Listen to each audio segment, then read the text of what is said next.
S Kevin Peter, November 22-ന് എന്ത് സംഭവിക്കും? ഞാൻ അതിലേക്ക് വരുന്നതിന് മുമ്പ് നമ്മുടെ പ്രിയപ്പെട്ട മുജീബ് റഹ്മാൻ അദ്ദേഹം പറഞ്ഞ ഒരു പരാമർശമുണ്ട്. അദ്ദേഹത്തെ ഒരു മുൻവിധിയോടുകൂടി എനിക്ക് സമാധാനത്തെ കുറിച്ചൊന്നും പറയാനൊരു അർഹതയും ഇല്ലാത്തവനാണ്, ഞാൻ ഏതോ ഭീകര സംഘടനയുടെ നേതാവാണ് എന്ന രീതിയിലാണ് അദ്ദേഹം പറഞ്ഞത്. എന്റെ പ്രിയപ്പെട്ട മുജീബെ, ഞങ്ങൾ ഇപ്പോ ശരീഅത്ത് നിയമം പോലെ കാനോൻ നിയമപ്രകാരം ഇന്ത്യ ക്രിസ്ത്യൻ രാജ്യമാക്കി മാറ്റണമെന്ന് ഞങ്ങളൊന്നും ആവശ്യപ്പെട്ടിട്ടില്ല. സ്വാതന്ത്ര്യ സമരത്തിന്റെ ഭാഗമായി നിന്ന് കിട്ടിയതിൽ ഇന്ത്യൻ പൗരന്മാരായി ഇപ്പോഴും ഇവിടെ ജീവിക്കുകയാണ്. അല്ല, ഞങ്ങളുടെ ബൈബിളിൽ അതിനെക്കുറിച്ച് എഴുതി വെച്ചിട്ടില്ല. കാസ് ഒരിക്കലും അമ്പലനടയിൽ പച്ചക്കിട്ട് കെട്ടിത്തൂക്കി കത്തിക്കും എന്നൊന്നും പറഞ്ഞിട്ടില്ല.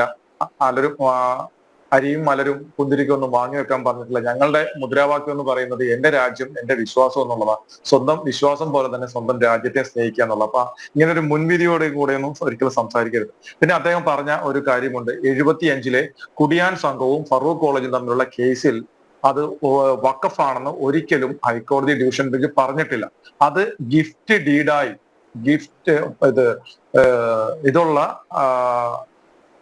പ്രത്യേക ക്ലോസുകളുള്ള ഒരു ഗിഫ്റ്റ് ഡീഡായി ഫറൂഖ് കോളേജിന് കിട്ടിയ ഭൂമിയാണെന്നാണ് അതിൽ പറഞ്ഞിരിക്കുന്നത്. അല്ലാതെ വഖഫ് എന്നൊരു വാക്ക് അന്ന് അവിടെ ഡിവിഷൻ ബെഞ്ച് 75-ൽ കുടിയാൻ സംഘവും ഫറൂഖ് കോളേജും തമ്മിലുള്ള കേസിൽ ഉപയോഗിച്ചിട്ടേ ഇല്ല.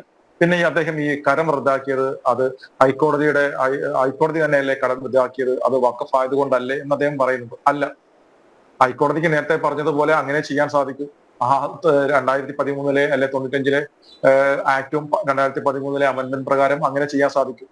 ഇത് വാക്കാൽ കരം സ്വീകരിച്ചു കൊള്ളുവാൻ അന്നത്തെ ഒരു കളക്ടറുടെ അധ്യക്ഷതയിൽ ചേർന്ന ആ ഒരു യോഗത്തിലെടുത്ത തീരുമാനപ്രകാരം കരം സ്വീകരിച്ചു കൊള്ളുവാൻ ഇവിടുത്തെ വില്ലേജ് ഓഫീസ് പോലെയുള്ള ഓഫീസുകൾക്ക് നിർദ്ദേശം കൊടുക്കുകയും അതിൻ പ്രകാരം ഈ മുനമ്പത്തുള്ള കുറച്ച് ആളുകൾ കൊണ്ടുപോയി കരമടക്കുകയും ചെയ്തു. അതിനെ തുടർന്ന് ഈ കേസ് ഹൈക്കോടതിയിലേക്ക് വന്നപ്പോഴത്തേക്ക് അത് സിംഗിൾ ബെഞ്ചിന്റെ ഇത് പ്രകാരമാണ്. അപ്പൊ ഹൈക്കോടതിയിലേക്ക് വരുമ്പോഴത്തേക്ക് സർക്കാർ കൊടുത്ത ഡോക്യുമെന്റിൽ, ഇംഗ്ലീഷ് ഡോക്യുമെന്റിൽ പറഞ്ഞിരുന്നത് ഇത് വഖഫ് ഭൂമി ആയതുകൊണ്ട് കരം സ്വീകരിക്കാൻ പാടില്ല എന്ന്. അത് ആ മജീദിന്റെ സബ്മിഷനും മന്ത്രിയുടെ മറുപടിയിൽ നിന്നും അത് വളരെ വ്യക്തമാണ്. ആ രേഖകൾ പ്രകാരമാണ് ഹൈക്കോടതി കരം സ്വീകരിക്കുന്നത് റദ്ദാക്കിയത്. അല്ലാതെ ഹൈക്കോടതി ഇത് വഖഫ് ഭൂമിയാണെന്ന് നിരീക്ഷിച്ചുകൊണ്ട് കരം സ്വീകരിക്കാൻ പാടില്ല എന്ന് നിർദ്ദേശം പുറപ്പെടുവിച്ചതല്ല. നിങ്ങൾ ആടിനെ പട്ടിയാക്കുക ചെയ്യുന്നു, അത് ഒരിക്കലും പാടില്ല. അപ്പം ഇതാണ് ഇതിന്റെ കാരണം. അല്ലാതെ ഒരു കോടതിയും ഇവിടെ പറഞ്ഞിട്ടില്ല, കോടതിക്ക് പറയാൻ സാധിക്കില്ല. പറയണമെന്നുണ്ടെങ്കിൽ ഇവിടെ വഖഫ് നിയമ ഭേദഗതി പാസ്സാവണം. അപ്പോ ഇപ്പം ചോദിച്ച ചോദ്യം പോലെ 22-ാം തീയതി എന്ത് സംഭവിക്കുമെന്ന് ചോദിച്ചാൽ, സംഭവിക്കേണ്ടത് എല്ലാ കാര്യങ്ങളും തീരുമാനപ്രകാരം എടുത്തു വെച്ചിരിക്കുകയാണ്. ഇപ്പൊ തന്നെ അവിടെ സംഭവിക്കാൻ പോകുന്നു എന്ന് പറഞ്ഞു കഴിഞ്ഞാൽ ഒരു 5 സെന്റിന് താഴേക്കുള്ള ആളുകൾക്ക് NOC കൊടുക്കും. എന്നിട്ട് അതുങ്ങളെയും ബാക്കിയുള്ളവരെയും തമ്മിൽ തെറ്റിക്കും. അവിടെ സമരസമിതിയിൽ സ്പ്ലിറ്റ് ഉണ്ടാക്കും. അതാണ് ആദ്യം സംഭവിക്കാൻ പോകുന്നത്. കുറച്ച് ആൾക്കാർക്ക് മാത്രം അവിടെ ആളുകളെ ഭിന്നിപ്പിച്ച് ആ സമരത്തെ ഇല്ലാതാക്കും. അതിനുള്ള ശ്രമമാണ് അവിടെ സംഭവിക്കാൻ പോകുന്നത്. അല്ലാതെ എടുക്കേണ്ട എല്ലാവിധ തീരുമാനങ്ങളും എടുത്തു വെച്ചിരിക്കുകയാണ്. ഇലക്ഷൻ ഒന്ന് കഴിഞ്ഞ് കിട്ടാൻ അതിൽ തിരിച്ചടി ഉണ്ടാവരുത്. ഇപ്പോൾ എല്ലാ ഭാഗത്തു നിന്നും അമർഷത്തിലാണ്. മുസ്ലിം സമുദായത്തിന്റെ ഭാഗത്തു നിന്ന് ഇതൊന്നും ഉറ്റുനോക്കിക്കൊണ്ടിരിക്കുകയാണ് എന്താണ് തീരുമാനം. അവർക്കും അറിയാം, അവരുടെ താല്പര്യങ്ങളെ ഹനിച്ചുകൊണ്ടുള്ള ഒരു നിലപാടും പിണറായി സർക്കാരിന്റെ ഭാഗത്തു നിന്ന് ഉണ്ടാകാൻ പോകുന്നതെന്ന്, അഥവാ ഉണ്ടായാലും പ്രതിപക്ഷം അതിനെ എതിർക്കില്ല എന്നും അവർക്കറിയാം. കാര്യം ഇവർ രണ്ടു കൂട്ടരും കൂടെയാണ് ഈ തന്ത്രമാണ് പയറ്റാൻ പോകുന്നത് അല്ലേ? പയറ്റാൻ പോകുന്നത് തീർച്ചയായിട്ടും. അതെ, എന്റെ കണക്കൂട്ടൽ അത് തന്നെ പല ആളുകളുടെയും ഹൈബി ഈഡൻ ഉൾപ്പെടെയുള്ളവരുടെ പലരുടെയും ഭാഗത്തു നിന്നൊക്കെ പലപ്പോഴും പുറത്തേക്ക് വന്നിട്ടുണ്ട്. അതുകൊണ്ട് തന്നെ 5 സെന്റിന് താഴത്തുള്ളവർക്ക് NOC കൊടുക്കുകയും ബാക്കിയുള്ളവരെ ട്രൈബ്യൂണലുമായിട്ട് ഫൈറ്റ് ചെയ്യാൻ വിടുകയും ചെയ്തുകൊണ്ട് ഇതിനെ രണ്ടാക്കും. അതായിരിക്കും മിക്കവാറും സംഭവിക്കാൻ പോകുന്നു. എന്ത് തന്നെയായാലും മുനമ്പത്തെ ആളുകളുടെ ഈ 600-ഓളം കുടുംബങ്ങളുടെ പ്രശ്നം പൂർണ്ണമായി പരിഹരിക്കുന്ന ഒരു തീരുമാനം എന്തായാലും അവിടെ നിന്ന് ഉണ്ടാകാൻ പോകുന്നില്ല.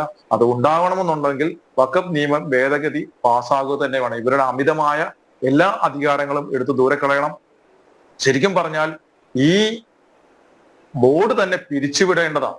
അതായത് 1947-ന് ശേഷം ഇവർ മുൻകാല അവകാശവാദം ഉന്നയിച്ച് കൈക്കലാക്കിയിട്ടുള്ള എല്ലാ ഉടമകൾക്കും ഭൂമി തിരികെ കൊടുക്കുകയാണ് വേണ്ടത്. അതാണ് ധാർമ്മികത. അല്ലാതെ ഇവരെ ഇനി ഈ രീതിയിൽ ഒരു കാരണവശാലും തുടരാൻ അനുവദിച്ചുകൂടാ.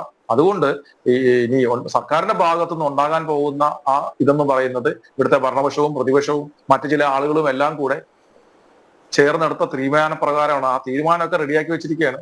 ഇനി ആ ഇലക്ഷൻ കഴിഞ്ഞിട്ടാണെന്ന് കാത്തിരിക്കുകയാണ്. അതിങ്ങനെ തന്നെയായിരിക്കും. നീതിപൂർവമായ പൂർണ്ണമായ ഒരു പ്രശ്ന പരിഹാരം ഉണ്ടാവാൻ പോകുന്നില്ല. എന്തായാലും നമുക്ക് പ്രതീക്ഷിക്കാം നല്ലൊരു തീരുമാനം ഉണ്ടാവട്ടെ. നിങ്ങൾക്ക് എന്തായാലും ഗുരുവായൂർ, ഞാൻ നേരത്തെ ചൂണ്ടിക്കാണിച്ചതുപോലെ ഗുരുവായൂർ ദേവസ്വത്തിൻ്റെ ഭൂമി പോലും വഖഫ് ചെയ്ത് കൊടുത്തിരിക്കുകയാണ്. അതിൻ്റെ അടിസ്ഥാനത്തിൽ വളരെ പഴയ ഒരു ക്ഷേത്രം പൊളിച്ച് അവിടെ പള്ളി പണിതുകൊണ്ടിരിക്കുകയാണ്. അതിൻ്റെ കൂടുതൽ വിവരങ്ങൾ നാളെ ഞങ്ങൾ പുറത്ത് വിടും. കേന്ദ്ര സർക്കാരിൻ്റെ പ്രതിനിധി ഇന്ന് മുനമ്പത്തുകാർക്ക് ഒരു ഉറപ്പ് നൽകിയിട്ടുണ്ട്, ഒരാളെ പോലും അവിടെ നിന്ന് കുടിയൊഴിപ്പിക്കില്ല എന്ന്. അതിനനുസൃതമായി തന്നെ ഇന്നിപ്പോൾ ജോയിൻറ്റ് പാർലമെൻ്ററി കമ്മിറ്റിയുടെ റിപ്പോർട്ട് അത് ഈ വരുന്ന ശൈത്യകാല സമ്മേളനത്തിൽ തന്നെ അത് പരിഗണിക്കും എന്ന ഒരു ഉറപ്പും വന്നിരിക്കുന്നു. അതുകൊണ്ട് എന്തായാലും കേന്ദ്ര ആഭ്യന്തരമന്ത്രി അമിത്ഷാ വ്യക്തമാക്കിയതുപോലെ ആരെതിർത്ത് കഴിഞ്ഞാലും ഈ നിയമ ഭേദഗതി കൊണ്ടുവരും എന്ന ആ ഒരു ഉറപ്പിലാണ് വഖഫ് അധിനിവേശം അനുഭവിക്കുന്ന എല്ലാ ജനങ്ങളും പ്രതീക്ഷ അർപ്പിച്ചിരിക്കുന്നത്.